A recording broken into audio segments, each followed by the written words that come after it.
मित्रांनो, मी विकास तांबे स्वागत करतो तुमचं आपल्या युट्यूब चॅनलमध्ये. मित्रांनो, तुम्हा सर्वांना प्रत्येकांना म्हणजे एक अननोन नंबरवरून कॉल येत असतात किंवा फ्रॉड कॉल येत असतात. मित्रांनो, तुम्हाला एक असा प्रश्न पडला असेल की बाबा माझा मोबाईल नंबर त्या फ्रॉड लोकांपर्यंत जातो कसा. तर मित्रांनो, त्याचा विषय असा असतो की आपल्या मोबाईलमध्ये काही थर्ड पार्टी ॲप असतात आणि ते काय करतात की आपला डाटा, सर्व काही डाटा असेल, आधार, पॅन, मोबाईल नंबर, हे सर्व चोरतात. मित्रांनो, हे थर्ड पार्टी ॲप नक्की कोणते, ते कसे ओळखायचे, हेच या व्हिडिओच्या माध्यमातून आपण जाणून घेणार आहोत. तसेच ते थर्ड पार्टी ॲप आपण आपल्या मोबाईलमध्ये आहेत की नाही ते कसं चेक करायचं, किंवा ते थर्ड पार्टी आपल्या ॲप आपल्या मोबाईलमध्ये डाउनलोडच होऊ नयेत म्हणून कोणती सेटिंग करावी, हेच आज या व्हिडिओच्या माध्यमातून आपण जाणून घेणार आहोत. तर मित्रांनो, आपल्या चॅनलवर तुम्ही नवीन असाल तर आपल्या चॅनलला सबस्क्राईब, शेअर आणि लाईक करा.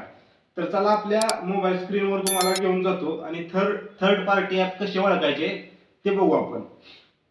तर सर्वप्रथम मित्रांनो, आपल्या मोबाईलमधील जे फाईल मॅनेजर असते ते ओपन करायचे आणि फाईल मॅनेजर ओपन केल्यानंतर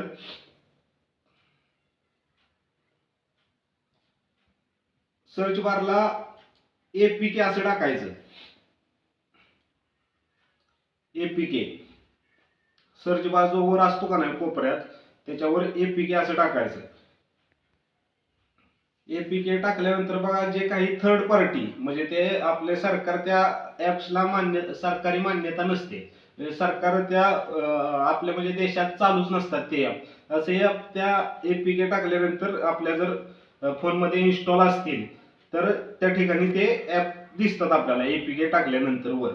तर ते काय करायचंय, जे ते थर्ड पार्टी ॲप आहेत ते प्रथम आपल्याला आपल्या मोबाईलमधून अनइन्स्टॉल करून टाकायचे, डिलीट करून टाकायचे.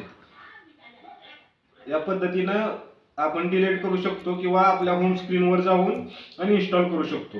तर दुसरी एक सेटिंग अशी आहे की हे थर्ड पार्टी ॲप आपल्या चुकून डाउनलोड होत असतात, तर ते डाउनलोड होऊ नये म्हणून एक सेटिंग आहे. तर ते सेटिंग मी सांगतो तुम्हाला 2 मिनिटं.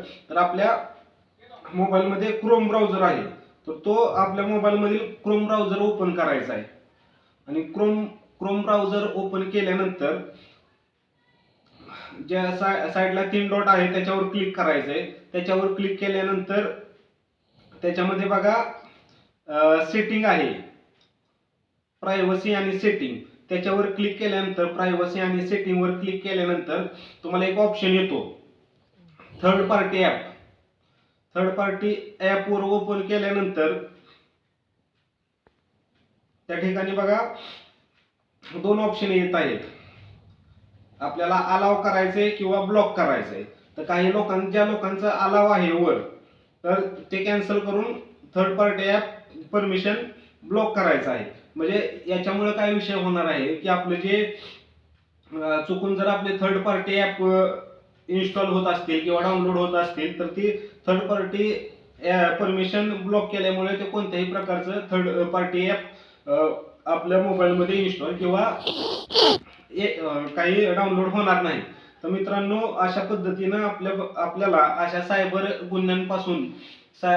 गुन्ह्यांपासून जर वाचायचं असेल, सायबर जे क्रिमिनल असतात त्यांच्यापासून वाचायचं असेल, तर अशा प्रकारे आपल्या मोबाईलमध्ये सेटिंग करणं महत्त्वाचं आहे.